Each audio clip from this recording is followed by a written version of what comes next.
Aujourd'hui, deux romans québécois, un de Micheline Dalpé et un de Francine Ruel.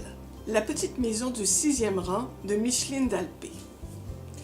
C'est si facile de passer la porte d'une saga comme celle de Micheline Dalpé. Vous entrez, vous vous asseyez au coin du feu et vous vous laissez raconter la longue histoire. Mais pourquoi est-ce aussi plaisant et facile? Les intrigues sont prévisibles, les motivations des personnages sont simples, leurs personnalités sont typiques.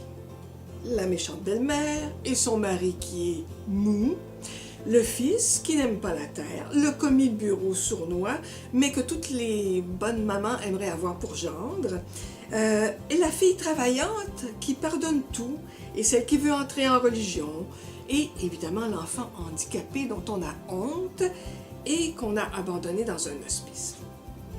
Travail, famille, église, saison, devoir, la vie paraît tellement moins compliquée que travail précaire, famille reconstituée, retour invasif de la religion, vacances coûteuses et pension alimentaire. Moins compliquée mais néanmoins contraignante. Si on compare le récit des Pays d'en haut, par exemple, l'original de Claude-Henri Grignon, et celui de Micheline Dalpé, on peut tout de suite percevoir la différence de perspective que donnent quelques générations de plus ou de moins. Par exemple, jamais on n'aurait trouvé chez Grignon un personnage de femme mariée qui se plaint de n'avoir pas un sou. Les femmes ne se plaignaient pas de cette pauvreté personnelle à cette époque. Pour Dalpé, une simple phrase révèle un jugement sur cette époque où la grande majorité des femmes étaient complètement dépendantes économiquement.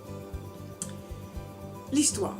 Victorine Gaudet et Maxime Beauséjour sont tombés amoureux, même si la mère de Maxime déteste toute cette famille Gaudet jusqu'au grand-père de la jeune fille qui était manchot et qui était pour survivre. Une honte.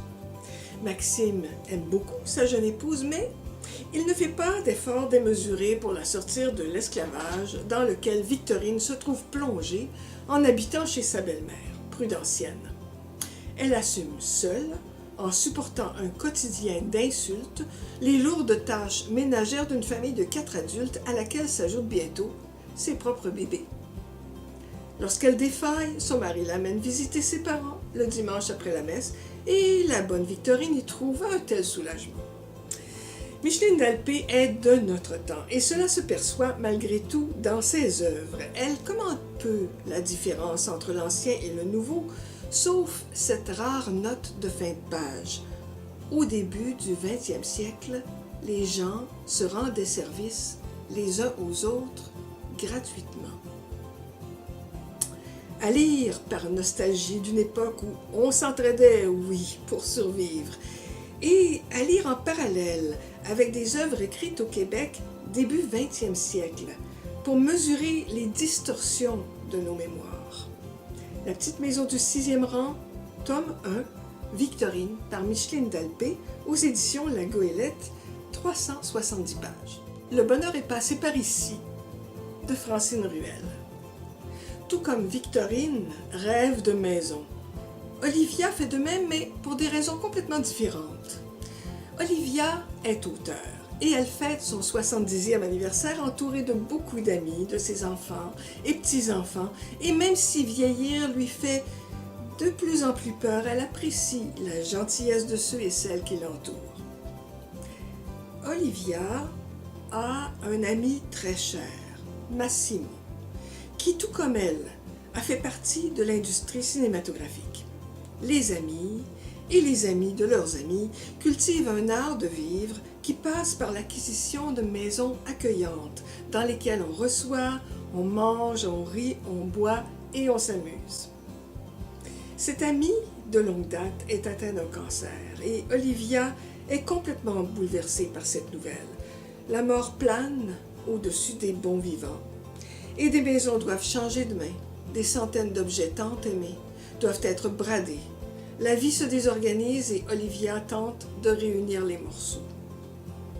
Ce livre est un épisode dans la vie d'une femme qui s'est délogée pour que sa maison accueille le tournage d'un film, qui se reloge chez son ami mourant afin de l'aider, qui passe d'une maison à l'autre, entraînant son angoisse face à la vieillesse, à la faiblesse et à la mort, et qui, en faisant l'addition des craintes que ressentent tous ses vieux amis, trouve un nouveau projet communautaire et immobilier pour faire face aux quelques décennies restantes de ce groupe soudé par une volonté très forte de conserver son art de vivre.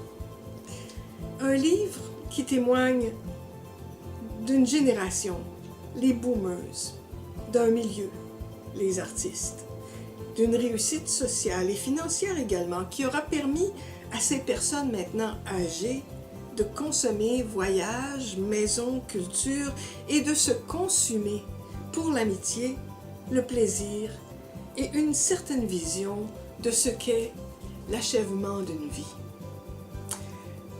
Le bonheur est passé par ici, Francine Ruel, édition Libre Expression, et c'est un livre de 276 belles pages.